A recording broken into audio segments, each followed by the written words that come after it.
సర్వాధికారి సృష్టికర్త యేసుక్రీస్తు నామానికి మహిమ ఘనత ప్రభావం కలుగును గాక. సర్వలోకాన్ని అందును సమస్తను సృష్టించిన దేవుడు నేనే మార్గము సత్యము జీవమును, నా ద్వారా తప్ప ఎవరు కూడా తండ్రి ఎద్దు కనుక పరలోక రాజ్యం చేరలేదని దేవుడు మాట్లాడుతున్నాడు. ఒక మనిషి పరలోకం వెళ్ళాలంటే, ఒక మనిషి దేవుని యొక్క సంధికి దేవుని యొక్క రాజ్యం చేరాలంటే, ఒక మనిషి పాపాలు క్షమించబడాలంటే, ఒక మనిషి నరకం నుండి తప్పించబడాలంటే యేసుక్రీస్తు మార్గం, యేసే సత్యం, యేసే జీవం.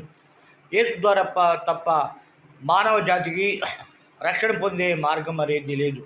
మనుషుడు చేస్తున్నటువంటి దాన ధర్మాలు, తపజపాలు, యజ్ఞ ఆగాదాల వలన మానవుడు రక్షణ పొందలేడు. కానీ మనిషి రక్షణ పొందాలంటే పాపం లేని దేవుడైన యేసుక్రీస్తు, సజీవుడైన దేవుడైన యేసుక్రీస్తు, మరణపు ముళ్ళు విరిచిన దేవుడైన యేసుక్రీస్తు, మరణించి మరలా తిరిగి లేచినటువంటి యేసుక్రీస్తు ద్వారానే మనిషి పరలోక రాజ్యం చేరగలడు. కానీ ఇంకా ఏ నామంలో కూడా మానవుడు పరలోక రాజ్యం చేరలేడని దేవుడు మాట్లాడుతున్నాడు.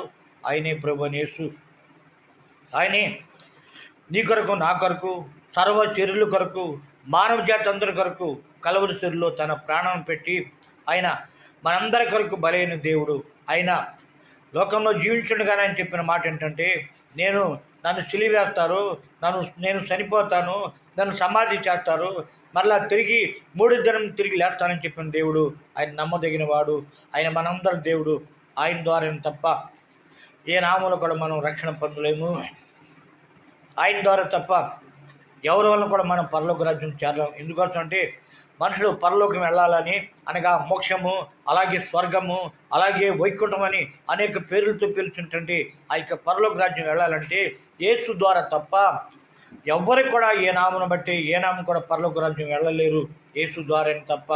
ఆ యేసునందు విశ్వాసం ఉంచుదాం, ఆయనందు నమ్మికించుదాం, మన హృదయాలు ఆయనకి ఇద్దాం.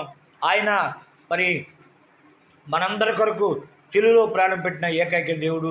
ఆ యొక్క దేవదేవుని స్తుతిద్దాం, ఆయనందు విశ్వాసం ఉంచుకు సాగుదాం. ఆయనే మానవ జాతికి రక్షణ కలిగించే గొప్ప దేవుడు. ఆయన మనందరి కొరకు చనిపోయి తిరిగి లేచిన దేవాది దేవుడు. ఈ యొక్క సమయంలో దేవుడు మేము పిలుస్తున్నాడు. మీ హృదయం యేసుకిస్తే, మీ హృదయము యేసయ్యకిస్తే మీరంతో ధన్యులు. యేసు వైపు చూద్దాం.